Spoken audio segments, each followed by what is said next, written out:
किसी को neutralisation correct दिया। अरे इधर ध्यान दो ना भाई। तो इसको न्यूट्रलाइजेशन करके मैं सिंगल। अरे मैंने बोला भी एक्सप्लेन करने देना। वीडियो स्टार्ट करो। स्टार्ट कर दिया कुत्ता। Now respiration. रेस्पिरेशन क्या है बहुत बार एक्सप्लेन किया है। I am not repeating the explanation. अब रेस्पिरेशन जब हम लोग करते हैं, रेस्पिरेशन होने के बाद जो एंड प्रोडक्ट बनता है वो कार्बन डाइऑक्साइड रहता है, बराबर। अब यहाँ पे हम लोग एरोबिक रेस्पिरेशन की बात करेंगे और यहाँ पे एनएरोबिक रेस्पिरेशन की बात करेंगे। एरोबिक रेस्पिरेशन मतलब जिसमें ऑक्सीजन प्रेजेंट होगा और ब्रेकडाउन ऑफ ग्लूकोज। और एनएरोबिक मतलब या तो ऑक्सीजन पूरी तरह से अब्सेंट होगा या तो स्मॉल क्वांटिटी में ऑक्सीजन प्रेजेंट होगा। तो भी ब्रेकडाउन होगा कि नहीं होगा? होगा ना, तो भी ब्रेकडाउन होगा फूड। तो अभी यहाँ पे हम लोग ने ये एक्सपेरिमेंट कई बार किया। हम लोग चूने का पानी लेते थे और उसमें हवा ब्लो करते थे अपने मुंह से, तो वो मिल्की टर्न होता था। किया है कि नहीं एक्सपेरिमेंट लोअर स्टैंडर्ड में? नहीं किया है। चूने का था। Lime water. तो यहाँ पे कैल्शियम हाइड्रोक्साइड, ये कैल्शियम हाइड्रोक्साइड को लेना है और कार्बन डाइऑक्साइड अपने मुंह से ब्लो करना है, तो वो मिल्की टर्न होगा। तो अपन कार्बन डाइऑक्साइड इनहेल करते तो आवाज अपनी बदल जाती है। वो हीलियम में होता है। हीलियम में होता है। पागल। हीलियम में होता है। बलून का बोल रहा है ना? बोल रहे हैं ना, हाँ, वो हीलियम होता है। ठीक है।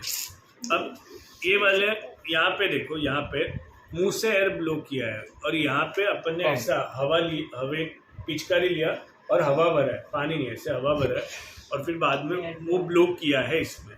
तो इसमें जो है ना पानी बहुत धीरे मिल्की टर्न होगा और यहाँ पे बहुत क्विकली टर्न होगा। द रीज़न इज दैट कि अपने मुंह से जो हवा निकलती है उसमें ज़्यादा अमाउंट में कार्बन डाइऑक्साइड होती है और इसमें नॉर्मल एयर है। नॉर्मल एयर में what are the percentage of carbon dioxide? या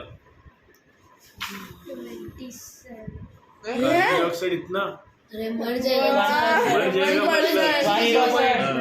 1% नहीं, 1% से भी 0.01 अरे पागल, किसका बोल रही है? क्या 27 किसका था? ऑक्सीजन 27 भी 21 है ऑक्सीजन। 21 है और 78 नाइट्रोजन। ठीक है। तो फिर यहाँ पे जो कार्बन डाइऑक्साइड गया है वो एयर से गया है। एयर में कार्बन डाइऑक्साइड की मात्रा बहुत कम होती है, तो फिर ये जो चूने का पानी है ये मिल्की टर्न होने के लिए it will take some time और यहाँ पे क्विकली होगा। क्यों? क्योंकि यहाँ पे हम लोगों ने मुंह से एयर ब्लो किया है और हमारे मुंह से जो एयर ब्लो होती है इसमें मैक्सिमम प्रोपोर्शन में कार्बन डाइऑक्साइड ही होता है। रिएक्शन कुछ ऐसी है, calcium hydroxide plus CO2 gives you calcium carbonate and water. अब नेक्स्ट है एनएरोबिक रेस्पिरेशन।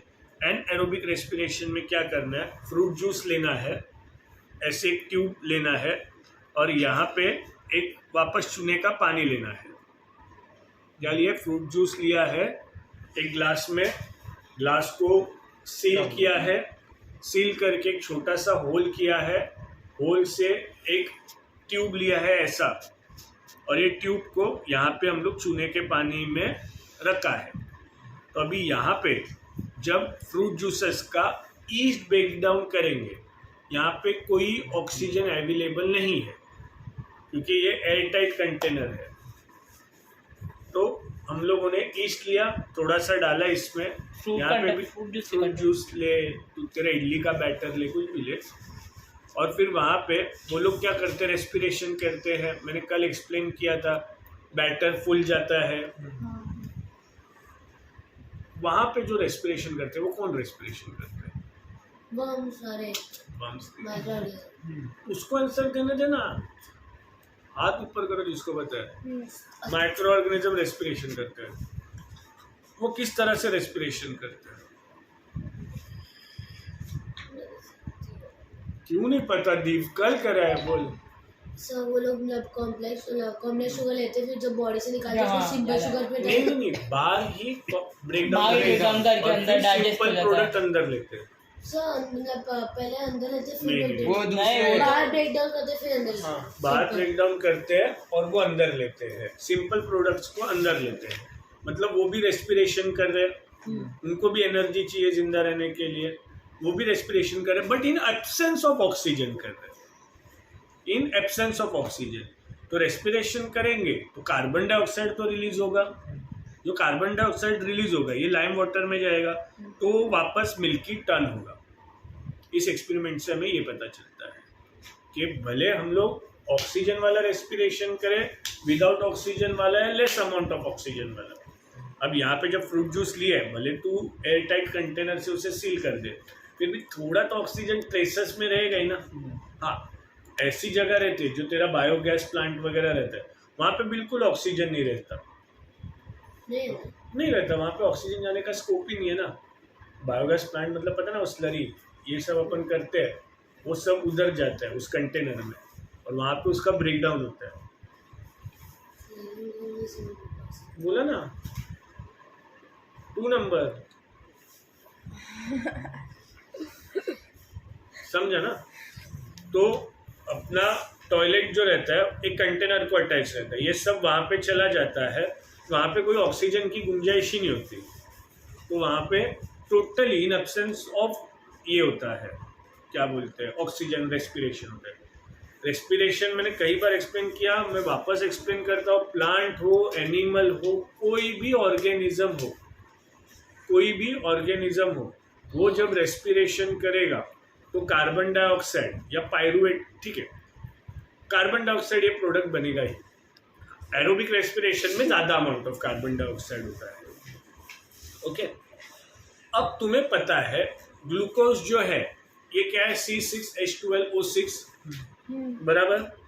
तो अभी ये ग्लूकोज का एक मॉलिक्यूल है ना, 2 पायरुवेट बनाता है। पायरुवेट मतलब ग्लूकोज का ब्रेकडाउन होता है और एक पायरुवेट के पास 3 कार्बन, दूसरे के पास 3 कार्बन होंगे, टोटल 6 है ना ग्लूकोज में। ग्लूकोज का ब्रेकडाउन हुआ तो जो फर्स्ट ब्रेकडाउन होता है ग्लूकोज का उससे कहते हैं पायरुवेट, और 2 पायरुवेट बनेंगे। कितने पायरुवेट बनेंगे? 2। और हर पायरुवेट के पास कितने कार्बन मॉलिक्यूल होंगे? 3 बराबर। ये हुआ तुम्हारा फर्स्ट प्रोसेस। यहाँ पे देखो, यहाँ पे ग्लूकोज है जिसके पास 6 कार्बन मॉलिक्यूल है। साइटोप्लाज्म में, सेल के साइटोप्लाज्म में ब्रेकडाउन हुआ ग्लूकोज का, तो पायरुवेट के 2 मॉलिक्यूल्स बने और slight amount of energy release हुआ। ये हुआ साइटोप्लाज्म में। साइटोप्लाज्म में होने के बाद जो भी पायरुवेट है ये चला जाता है माइटोकॉन्ड्रिया के पास। माइटोकॉन्ड्रिया का अल्टरनेट नेम क्या है? Power house of the cell. वो एटीपी बनाता है, power house of the cell. Power house क्यों बोलते हैं? क्योंकि वहाँ पे एक्चुअल में एनर्जी रिलीज होता है in a form of ATP molecules. Okay, तो माइटोकॉन्ड्रिया में अभी यहाँ पे in absence of oxygen respiration हो रहा है। तो प्रोडक्ट्स देखो क्या बन रहे हैं। इथेनॉल, इथेनॉल में 2 कार्बन मॉलिक्यूल हो गया और 1 कार्बन डाइऑक्साइड, तो पायरुवेट का भी 2 और 1 हुआ और less amount of energy release होता है। अभी माइक्रो ऑर्गेनिज्म है, उसको कितना तो एनर्जी लगेगा। लेस एनर्जी मतलब ऑक्सीजन जब वो यूज नहीं करेगा ना, तो जो एनर्जी रिलीज होता है, मैंने अभी थोड़ी देर पहले बोला था, कार्बन डाइऑक्साइड ज्यादा प्रोपोर्शन में कहाँ पे बनेगा? अपना इसमें इन प्रेजेंस ऑफ ऑक्सीजन में। अब यहाँ पे in absence of oxygen respiration हो रहा है। रेस्पिरेशन मतलब ब्रेकडाउन ऑफ फूड हो रहा है। ग्लूकोज का ब्रेकडाउन हुआ पायरुवेट में, पायरुवेट का ब्रेकडाउन होगा इथेनॉल में और कार्बन डाइऑक्साइड में, और थोड़ी बहुत एनर्जी रिलीज होगी but less amount of energy. Absence of oxygen में लेस एनर्जी होगी। हाँ, क्यों? उसका भी मैं रीजन बता रहा हूँ।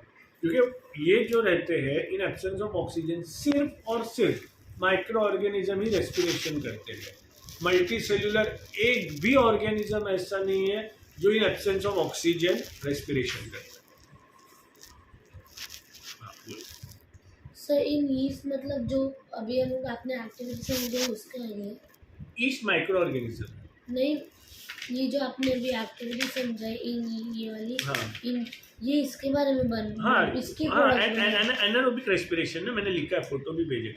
ये वाली एक्टिविटी एरोबिक रेस्पिरेशन, ये वाली एक्टिविटी एनारोबिक हाँ, तो मैं इसके ऊपर एथेनॉल कार्बन डाइऑक्साइड एनर्जी होता है। सर ये समझाना फिर से, एब्सेंस ऑफ ऑक्सीजन वाला।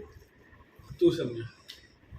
अरे मतलब एब्सेंस ऑफ ऑक्सीजन में ना सबसे पहली बात ये बोल कि यहाँ पे रेस्पिरेशन हो रहा है, रेस्पिरेशन में ग्लूकोज का ब्रेक डाउन हो रहा है। ग्लूकोज का फर्स्ट ब्रेक डाउन हुआ पायरुवेट में, फिर बाद में पायरुवेट कहाँ पे था, साइटोप्लाज्म में, वो अभी कहाँ चला गया, माइटोकॉन्ड्रिया में। अभी माइटोकॉन्ड्रिया में फर्दर ब्रेक डाउन हो रहा है पायरुवेट का। अब पायरुवेट का ब्रेक डाउन हुआ इन एब्सेंस ऑफ ऑक्सीजन, जो प्रोडक्ट्स बनेंगे उनके नाम लिखे हैं। तो दोनों प्रोडक्ट बनेंगे इथेनॉल, कार्बन डाइऑक्साइड और एनर्जी रिलीज होगा। अब तू बोल, क्या नहीं समझे? नहीं, मुझे वो 2 कार्बन मॉलिक्यूल वाला नहीं समझाया कैसे किया। टोटल अभी 3 कार्बन है, इथेनॉल में 2 कार्बन रहेगा और कार्बन डाइऑक्साइड में 1, मतलब ये रिएक्शन बैलेंस हुआ। तुझे ये समझ में आया? नहीं तो नहीं बोल। सर पायरुवेट में ग्लूकोज में टोटल 6 कार्बन, पायरुवेट में 3। अब जो प्रोडक्ट्स बनेंगे उसमें भी 3 कार्बन चाहिए। तो पायरुवेट दोनों साथ में आते हैं? हाँ, पायरुवेट दोनों साथ में जाएगा क्या साथ ब्रेक डाउन में। में? नहीं, अलग कंडीशन। हाँ, एक जन तू बोल। इथेनॉल में 2 कार्बन है और कार्बन डाइऑक्साइड में 1। हाँ, CO2 ना। अरे कार्बन मोनोऑक्साइड तो अभी 3 होगा, राइट? मतलब 3+3 अभी एक 3 पायरुवेट चला गया माइटोकॉन्ड्रिया। इसमें इधर एक चला गया, इसमें मतलब इधर 3 है, इधर 3 है। अभी इसमें एथेनॉल में 2 है और कार्बन में C1 है, और डाइऑक्साइड तो O2 होता है ना, तो ऑक्सीजन तो प्रेजेंट ही है, थोड़ा सा बट है। और फिर एनर्जी रिलीज अभी सेकंड इधर 3, अभी वो सर समझाएंगे। इसको नहीं समझा जी। समझा? क्या नहीं समझ में आ रहा है? क्या पता है इसको, इसकी शक्ल से पता चला इसको समझा। अरे क्या हो रहा है? जल्दी जल्दी बोले, तो लेट आया। अरे तो सच बोल।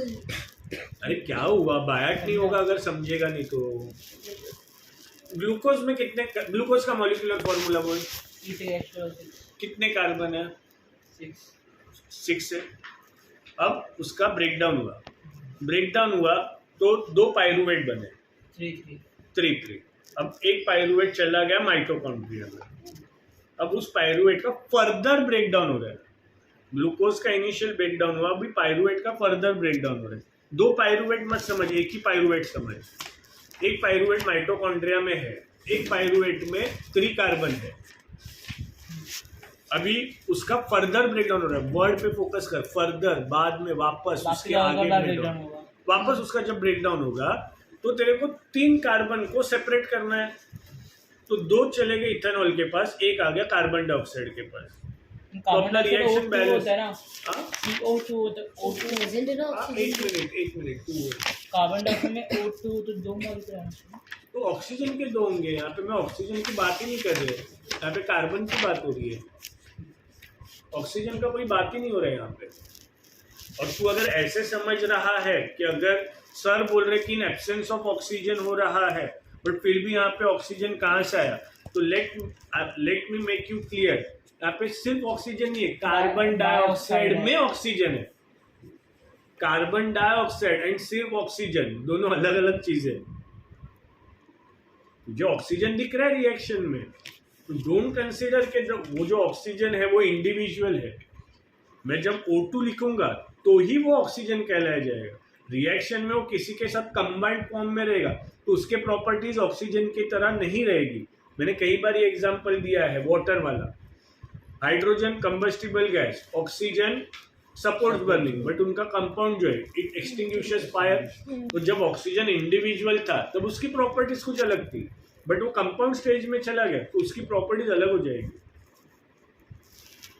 Are you getting? अब यहाँ पे सिर्फ यूनिसेल्युलर या माइक्रो ऑर्गेनिजम्स की बात खत्म हो गई। अब उसका पायरुवेट, इसका पायरुवेट अभी नेक्स्ट रिएक्शन में मतलब अब सेपरेट वापस एक ग्लूकोज लो। ह्यूमन बीइंग के अंदर जब हम लोग बहुत ज़्यादा भागते हैं, एक्सरसाइज करते हैं, स्विमिंग करते हैं, तो अचानक से क्रैम्प आता है, पता है? फिर वो पता है कि नहीं क्रैम्प? अभी क्रैम्प जनरली यहाँ पे आता है, तो लोग ऐसे ऐसे करते हैं या तो रिलैक्स होने के लिए रख देते हैं। रिलैक्स हुआ, अपन ऐसे बैठे, 10-15 मिनट के बाद अपने आप पैर ठीक हो जाता है, कुछ करने की जरूरत नहीं पड़ती। तो ऐसा क्या होता है वहाँ पे? एकदम सडन पेन क्यों होता है? तो वहाँ पे ओवर एक्सर्शन के कारण ज़्यादा एनर्जी चाहिए। हाँ, लेग फोल्ड करके बैठते तभी भी क्रैम्प आता है। हाँ, लेग फोल्ड करके हाँ। बैठते हैं। तो जब हम लोग एक पर्टिकुलर जगह पे ज्यादा प्रेशर देते हैं तो वहां पे ज्यादा एनर्जी की जरूरत होगी। अभी पैर फोल्ड करके बैठेंगे तो कुछ वजन आएगा पैर के ऊपर। अपन स्विमिंग का ही एग्जांपल लेते हैं, स्विमिंग करते तो अपन पैर को ये करते रहते हैं या भागते वगैरह है, तभी भी पैर में क्रैम्प आ जाता है।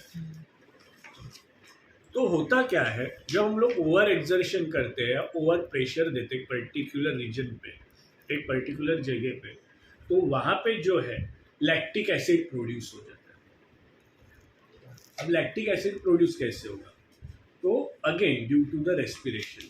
अब उस पर्टिकुलर रीजन को ज़्यादा ओवर एक्सर्शन के कारण या ज़्यादा प्रेशर के कारण ज़्यादा एनर्जी की रिक्वायरमेंट है। ज़्यादा एनर्जी की रिक्वायरमेंट है to overcome the pressure, to overcome the over exertion. समझ में आ रहा है? वो ओवरकम करने के लिए, to overcome the over exertion and over pressure, that particular muscle और that particular cell require instant energy, एकदम फास्ट एनर्जी की जरूरत होती है उस पर्टिकुलर मसल सेल को वगैरह। ओके, तो उस वक्त क्या होता है, वहां पे भी रेस्पिरेशन होता है for releasing energy, but problem क्या होता है कि उतना अमाउंट में ऑक्सीजन उस पर्टिकुलर मसल के पास नहीं है जितना एक्चुअल में रिक्वायर्ड है। तो यहाँ पे इन लैक ऑफ ऑक्सीजन या in insufficient amount of oxygen respiration हो रहा है। वापस पायरुवेट उस मसल सेल में गया, पायरुवेट मसल सेल में गया, वापस उसका ब्रेक डाउन होगा, ब्रेक डाउन होकर लैक्टिक एसिड बनता है और एनर्जी, और लैक्टिक एसिड में ही 3 कार्बन मॉलिक्यूल्स है जो पायरुवेट के पास है। तो इस अकेले महाशय के पास 3 रहेंगे। समझा? लगता है एसिड के बचे 3 क्यों रहते हैं? अरे उसका मॉलिक्यूलर फॉर्मूला ही वैसा है, जैसे ग्लूकोज का मॉलिक्यूलर फॉर्मूला है, पायरुवेट का मॉलिक्यूलर फॉर्मूला है। सर मतलब इसमें भी 3 है ना, मतलब चेन वाले का 3, तो इसमें 2 ऐसे बनेंगे। मेरे को लगा ही था यू, हाँ बोल पहले तुम। मतलब अगर ये 2 ऐसे बनेंगे कि एक ये और एक ये है, इसलिए मैंने पहले ही बोला था कि अभी ये पार्ट तुम लोग भूल जाओ। मैं सेपरेट पायरुवेट लिया बोला था, इसका और इस रिएक्शन का कोई लेना देना नहीं है। मैंने ये भी लाइन बोला कि ये सिर्फ माइक्रो ऑर्गेनिजम्स में ही होता है, दूसरा कोई भी मल्टीसेलुलर ऑर्गेनिज्म एनारोबिक रेस्पिरेशन नहीं करता, एरोबिक ही रेस्पिरेशन करता है। तो यहाँ पे ह्यूमन बीइंग में वगैरह लैक्टिक एसिड प्रोड्यूस हो जाता है जनरली मसल से। तो फिर वो दूसरा 3 जो पार्ट वो किधर जाता है? वो स्टोरेज फॉर्म में रहता है ना। और फिर इसमें, हाँ इसमें मतलब ये रिएक्शन में किधर जाते हैं? किधर जाता है? 3 कार्बन मॉलिक्यूल, ये 3 कार्बन मॉलिक्यूल बचेंगे ना, मैं अभी तो 3 यूज हो जाएगा तो 2 पायरुवेट बने ना सर, से फर्स्ट पायरुवेट एक ही पायरुवेट की मैं बात कर रहा हूँ। नहीं, मतलब 2 पायरेट बनते ना, तो एक पायरेट यूज हो गया, दूसरा किधर जाता है? दूसरे तेरे सेल में ही रहेगा, वापस उसका ब्रेक डाउन होगा, वापस ब्रेक डाउन होगा, वापस पहले breakdown। फर्स्ट पार्ट था। एक बार ये ब्रेक, पहला पायरुवेट का ब्रेक डाउन हुआ, एनर्जी रिलीज हुआ, फिर दूसरा पायरुवेट माइटोकॉन्ड्रिया के पास, एनर्जी रिलीज, फिर तीसरा पायरुवेट, चौथा पायरुवेट। ग्लूकोज तेरे बॉडी में एक ही मॉलिक्यूल है, इन्फिनाइट नंबर ऑफ ग्लूकोज तेरे बॉडी में रहेंगे। तो मैंने एग्जाम्पल के लिए बोला कि एग्जाम्पल नहीं, फैक्ट है, ग्लूकोज का इनिशियल ब्रेकडाउन पायरुवेट, फिर पायरुवेट का फर्दर ब्रेकडाउन। अब थर्ड पार्ट है, यहाँ पे एरोबिक रेस्पिरेशन हो रहा है। ये जनरली कहाँ पे होता है?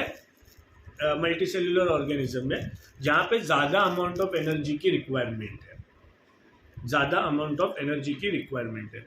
तो यहाँ पे जो हायर एनिमल्स में रेस्पिरेशन होता है, इसमें कार्बन डाइऑक्साइड बनता है, वाटर बनता है और एनर्जी बनता है। और यहाँ पे कार्बन डाइऑक्साइड के 3 मॉलिक्यूल्स बनेंगे, 3 मॉलिक्यूल्स बनेंगे, तो हुआ पायरुवेट का ब्रेकडाउन हुआ 3 कार्बन डाइऑक्साइड मॉलिक्यूल्स में। इसीलिए ज़्यादा अमाउंट ऑफ कार्बन डाइऑक्साइड होता है। इसलिए यहाँ पे एरोबिक रेस्पिरेशन में बताया हम लोगों ने कि मुंह से जो हवा निकलती है उसमें more amount of carbon dioxide होता है, और जो पिचकारी से हम लोगों ने नॉर्मल एयर से हवा लिया उसमें less amount of carbon dioxide होता है। सर दोनों पायरुवेट इधर आ जी गया, नहीं समझा क्या क्या? दोनों पायरुवेट इधर आ गया, दोनों कार्बन डाइऑक्साइड का भी और वाटर का भी। पायरुवेट इधर आ गया, समझा नहीं। मतलब दोनों में खाली एक एक लिया ना, तो इधर अरे दोनों भी सब लेंगे। में एक ही पायरुवेट होगा। एक इमेजिन करो, बस सर कितना? हाँ सर ये टॉपिक कंप्लीट है ना? ऑक्सीजन यूज कर 20 मिनट्स का वीडियो हाँ ठीक है, ये तेरा सेल है, सेल में एक ग्लूकोज आ गया, वन ग्लूकोज, ये तेरा साइटोप्लाज्म है, यहाँ पे तेरा 2 पायरूवेट बने, ये तेरा माइटोकॉन्ड्रिया है। तो पहला पायरूवेट गया, एनर्जी रिलीज हुआ, फिर दूसरा पायरूवेट गया, एनर्जी रिलीज हुआ, फिर वापस दूसरा ग्लूकोज मॉलिक्यूल ब्लड ने ला के दिया, सेम 2 पायरूवेट हुए, पहला गया एनर्जी रिलीज हुआ, दूसरा गया एनर्जी रिलीज हुआ। 1 और 2 में क्या कंफ्यूजन हुआ है? दोनों वर्क तो सेम ही कर, बस एक एक- पहले जाता है, एक- एक पहले जाता है, फिर दूसरा हाँ, दूसरा बाद में जाएगा, फिर तीसरा जाएगा, चौथा जाएगा, कंटिन्यू एनर्जी रिलीज होते ही रहेगा। पायलट तो 2 ही रहते ना। 2 कैसे होंगे बेटा? तेरे बॉडी में एक ही ग्लूकोज है क्या? Infinite number of glucose molecule होंगे, बराबर कि नहीं? तो पायरूवेट बनते रहेंगे, पायरूवेट का फर्दर ब्रेकडाउन होता ही रहेगा, एक कंटिन्यूअस प्रोसेस है एक ग्लूकोज 2 पायरूवेट में कन्वर्ट होता है। बेटा। थर्ड हो, फर्स्ट हो, सेकंड हो, तेरे साइटोप्लाज्म में 2 पायरूवेट बने, एक गया तेरा माइटोकॉन्ड्रिया में, एनर्जी रिलीज हुआ, उस पायरूवेट की कहानी खत्म, उस पायरूवेट की कहानी खत्म। फिर तुझे क्या लगता है फिर क्या होगा आगे? Picture story. हाँ, तो तू फर्स्ट और सेकंड क्या बोल रहा है? I am not getting it. वो फर्स्ट सेकंड बोले, मतलब फर्स्ट में इसको लगा सिर्फ 3 ही है और सेकंड में 3 बस, बाकी उसके बाद यही नहीं 6 हुआ था स्टार्टिंग में। हाँ, तो एक ग्लूकोज हाँ, एक ग्लूकोज का डिस्क्रिप्शन हो रहा है यहाँ पे। बहुत है ग्लूकोज बड़ी। सर अभी बंद करो। हाँ। क्या होगा? सर मुझे